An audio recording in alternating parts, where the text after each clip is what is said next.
Rien ne s'y oppose, Christophe.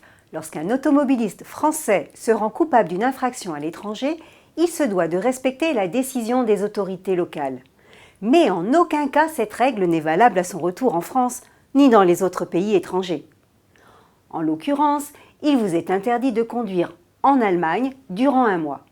Passer outre cette sanction vous expose à l'immobilisation de votre véhicule et à des poursuites par les forces de l'ordre allemandes en cas de contrôle.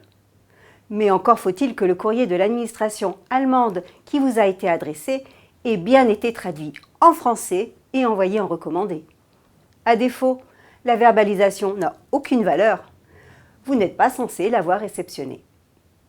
Si vous n'avez pas l'intention de retourner de suite en Allemagne avec votre véhicule, rien ne vous empêche de faire le mort.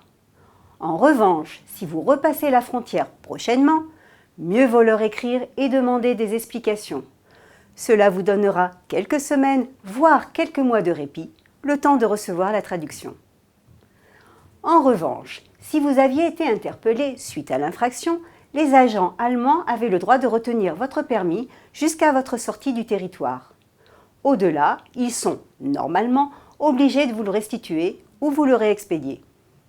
Or, il semblerait que l'Allemagne dispose de ses propres règles et conserve illégalement les permis étrangers suspendus. Ce qui peut poser problème aux conducteurs dotés d'un permis français de retour dans l'Hexagone et en cas de contrôle. Certains avocats spécialistes du droit routier se sont penchés sur la question, sans vraiment de réponse pour le moment. En attendant, gardez-vous de leur expédier votre permis de conduire, même s'ils vous mettent la pression. Au pire, adressez-leur une copie, mais rien de plus. À la semaine prochaine!